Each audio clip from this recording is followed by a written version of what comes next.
ഒടുവിൽ പാകിസ്ഥാനെ തുർക്കിയും കൈവിട്ടു.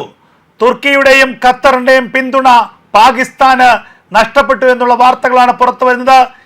അഫ്ഗാനിസ്ഥാൻ പാകിസ്ഥാൻ നയതന്ത്ര ചർച്ചയിൽ, പാകിസ്ഥാൻ അഫ്ഗാനിസ്ഥാൻ വെടിനിർത്തൽ ചർച്ചയിൽ ഇനി ഇടപെടില്ലെന്ന് തുർക്കിയുടെ വമ്പൻ പ്രഖ്യാപനം. പാകിസ്ഥാന്റെ നിരുത്തരവാദപരമായിട്ടുള്ള നിലപാടുകളും പാകിസ്ഥാന്റെ കടുംപിടുത്തനങ്ങളും കാരണമാണ് 2 വട്ടം നടന്ന ചർച്ചകൾ സമവായത്തിലെത്താതെ പിരിഞ്ഞതെന്നും പാകിസ്ഥാന്റെ ഈ നിലപാടുകളോട് യോജിച്ച് ഇനി മുന്നോട്ട് പോകാനാവില്ലെന്നുമാണ് ഇപ്പോൾ തുർക്കി നിലപാടെടുത്തിരിക്കുന്നത്. അതുകൊണ്ട് തന്നെ പാകിസ്ഥാൻ അഫ്ഗാനിസ്ഥാൻ വിഷയത്തിൽ ഇനി മധ്യസ്ഥരായി തുടരാൻ താല്പര്യമില്ല എന്ന് തുർക്കി പാകിസ്ഥാനെ അറിയിച്ചിരിക്കുന്നു. ഇനി പാകിസ്ഥാൻ ആകെ പ്രതീക്ഷയുള്ളത് സൗദി അറേബ്യയിൽ മാത്രമാണ്. സൗദി അറേബ്യയാണ് പാകിസ്ഥാന്റെ നിലപാടുകൾക്കൊപ്പം അല്പമെങ്കിലും നയപരമായി നിൽക്കുന്ന ഒരു രാജ്യം. ഖത്തറാകട്ടെ പാകിസ്ഥാനെ പൂർണ്ണമായി തള്ളിക്കളയുകയും അഫ്ഗാനിസ്ഥാന് അനുകൂലമായി നിലപാട് സ്വീകരിക്കുകയും ചെയ്തിരിക്കുന്നു. തെഹ്രീക്ക് താലിബാനും അഫ്ഗാൻ താലിബാനും അനുകൂലമായ നിലപാടുകളാണ് കഴിഞ്ഞ വട്ടം ചർച്ചയിലും ഖത്തർ സ്വീകരിച്ചത്. അതുകൊണ്ട് തന്നെ പാകിസ്ഥാൻ ഇത് ജീവൻ മരണ പോരാട്ടമാണ്. ഇനി സൗദി അറേബ്യ കൂടി കൈവിടുകയാണെങ്കിൽ അറബ് രാജ്യങ്ങളെല്ലാം കൈവിട്ട്, ഇസ്ലാമിക രാജ്യങ്ങളെല്ലാം കൈവിട്ട് പരാജയത്തിന്റെ പടുകുഴിയിലേക്ക് പാകിസ്ഥാൻ വീഴുന്ന കാലം വിദൂരമല്ല.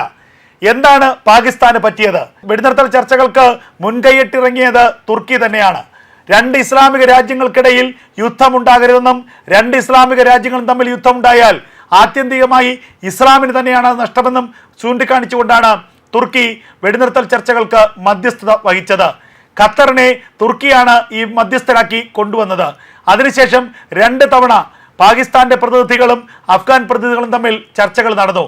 എന്നാൽ ചർച്ചയുടെ തുടക്കം മുതൽ തന്നെ പരട്ടുവാദങ്ങളും മുടന്തൻ ന്യായങ്ങളുമാണ് പാകിസ്ഥാൻ ഉന്നയിക്കുന്നത്. അതിർത്തി പൂർണ്ണമായും അടയ്ക്കണം, അതായത് അഫ്ഗാൻ അതിർത്തി പൂർണ്ണമായും അഫ്ഗാനിസ്ഥാൻ അടയ്ക്കണം, ഒരു തരത്തിലുള്ള പ്രകോപനങ്ങളും അഫ്ഗാൻ അതിർത്തിയിൽ നിന്ന് പാകിസ്ഥാനിലേക്ക് ഉണ്ടാകരുത്, ഏതെങ്കിലും തരത്തിൽ തെഹ്രീക്ക് താലിബാനോ അല്ലെങ്കിൽ മറ്റേതെങ്കിലും ഭീകര സംഘടനകളോ പാകിസ്ഥാൻ അതിർത്തിയിൽ എന്തെങ്കിലും പ്രശ്നമുണ്ടാക്കിയാൽ കാബൂളിലേക്ക് പാകിസ്ഥാൻ വ്യോമാക്രമണം നടത്തും. കാബൂളായിരിക്കും അതിന് പ്രതി. പാകിസ്ഥാൻ അതിർത്തിയിൽ ഉണ്ടാകുന്ന ഏതെങ്കിലും സംഘർഷങ്ങൾക്ക് പാകിസ്ഥാന്റെ തിരിച്ചടി കാബൂളിലേക്കായിരിക്കും. ഇതൊക്കെയാണ് പാകിസ്ഥാൻ മുന്നോട്ട് വെച്ച നിർദ്ദേശങ്ങൾ. ഇതുകൂടാതെ തെഹ്രീക്ക് താലിബാന്റെയും നിരവധി ഭീകര നേതാക്കന്മാരെ, നിരവധി പ്രവർത്തകരെ പാകിസ്ഥാൻ സേനയ്ക്ക് വിട്ടു നൽകണം. ഇവർക്കെതിരെ നിരവധി വാറണ്ടുകൾ പാകിസ്ഥാനിലുണ്ട്. നേരത്തെ പാകിസ്ഥാനെതിരെ അക്രമം നടത്തിയ നിരവധി കേസുകൾ ഇവർക്കെതിരെ ഉണ്ട്. അതുകൊണ്ട് തന്നെ തെഹ്രീക്ക് താലിബാന്റെയും 100 കണക്കിന് പോരാളികളെ പാകിസ്ഥാൻ സൈന്യത്തിന് വിട്ടുകൊടുക്കണമെന്നാണ് പാകിസ്ഥാന്റെ മറ്റൊരു ആവശ്യം.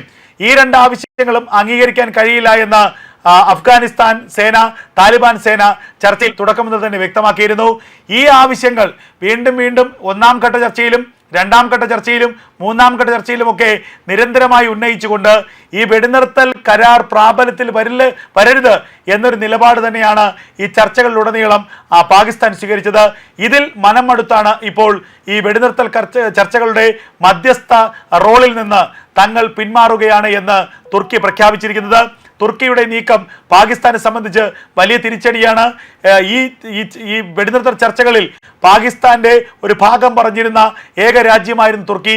ആ തുർക്കി കൂടി ഒടുവിൽ പാകിസ്ഥാനെ കൈവിട്ടിരിക്കുന്നു. ഇനി സൗദി അറേബ്യ എന്ന രാജ്യത്തിൽ മാത്രമാണ് പാകിസ്ഥാന്റെ പ്രതീക്ഷ. സൗദി അറേബ്യ ഈ ചർച്ചകളിൽ, ഉഭയകക്ഷി ചർച്ചകളിൽ നേരിട്ട് ഇടപെട്ടില്ലെങ്കിൽ പോലും പരോക്ഷമായി പാകിസ്ഥാനെ പിന്തുണയ്ക്കുന്ന രാജ്യമാണ്. അതുമാത്രവുമല്ല, പാകിസ്ഥാനും സൗദി അറേബ്യയും തമ്മിൽ ആണവായുധ കൈമാറ്റ കരാർ പോലുമുണ്ട്. മാസങ്ങൾക്ക് മുൻപാണ് ആ നിർണായക കരാർ പാകിസ്ഥാനും സൗദി അറേബ്യയും തമ്മിൽ ഒപ്പിട്ടത്. ആ കരാർ പ്രകാരം പാകിസ്ഥാൻ ഏതെങ്കിലും രാജ്യം ആക്രമിക്കുകയാണെങ്കിൽ ആ രാജ്യം സൗദി അറേബ്യയുടെ കൂടി ശത്രു രാജ്യമായി മാറും. പിന്നീട് സൗദി അറേബ്യയും പാകിസ്ഥാനും ചേർന്നായിരിക്കും ആ രാജ്യത്തെ തിരിച്ചാക്രമിക്കുക. ഇതൊക്കെയായിരുന്നു ആ കരാറിലെ പ്രധാനപ്പെട്ട നിബന്ധനകൾ. ഇന്ത്യ നടത്തിയ ഓപ്പറേഷൻ സിന്ദൂറിന് പിന്നാലെയാണ് ഇത്തരം ഒരു കരാർ സൗദി അറേബ്യയുമായി പാകിസ്ഥാൻ ഒപ്പിട്ടത്. ഇതിന്റെ ലക്ഷ്യം മറ്റൊന്നുമായിരുന്നില്ല, ഇന്ത്യയെ ഭയപ്പെടുത്തുക. സൗദി അറേബ്യയിലെ ആണവായുധങ്ങൾ ഇന്ത്യക്കെതിരെ പ്രയോഗിക്കാൻ സൗദിയുമായി കൂട്ടുചേരുക. ഇതൊക്കെയായിരുന്നു പാകിസ്ഥാന്റെ മോഹങ്ങളും ലീലാവിലാസങ്ങളും. എന്നാൽ ഈ കരാർ പ്രാബല്യത്തിൽ വന്നതിന് പിന്നാലെയാണ് പാകിസ്ഥാനും അഫ്ഗാനിസ്ഥാനുമായി യുദ്ധമുണ്ടാകുന്നത്. പിന്നീട് അഫ്ഗാൻ സൈന്യം പാകിസ്ഥാനുള്ളിൽ കടന്നു കയറി വലിയ ആക്രമണങ്ങൾ നടത്തി.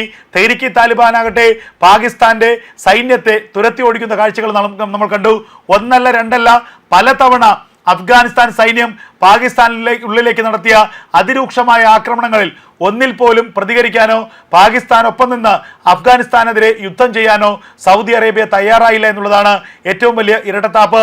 ഇതിന് പിന്നാലെയാണ് സൗദി അറേബ്യയും തുർക്കിയും ഖത്തറും ഇടപെട്ടുള്ള ഒരു വെടിനിർത്തൽ ചർച്ചകൾ പുരോഗമിക്കുന്നത്. ഈ വെടിനിർത്തൽ ചർച്ചയിൽ പ്രധാനപ്പെട്ട മധ്യസ്ഥത വഹിച്ചത് തുർക്കിയായിരുന്നു. ആ തുർക്കി ഇതാ ഇപ്പോൾ ഏറ്റവും നിർണായകമായൊരു തീരുമാനമെടുത്തിരിക്കുന്നു. ഇനി പാകിസ്ഥാൻ അഫ്ഗാനിസ്ഥാൻ വെടിനിർത്തൽ ചർച്ചകളിൽ തങ്ങൾ മധ്യസ്ഥത വഹിക്കില്ല.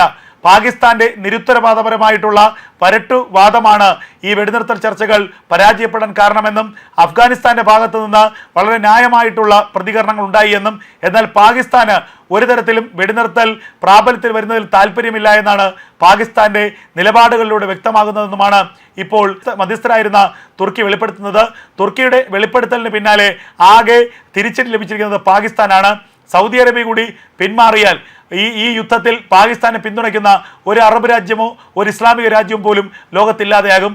അങ്ങനെ അഫ്ഗാനിസ്ഥാന്റെ കൈകൊണ്ട് തന്നെയായിരിക്കും പാകിസ്ഥാന്റെ അന്തിമ വിധി എന്നുള്ളത് ഏറെക്കുറെ ഉറപ്പായിരിക്കുന്നു.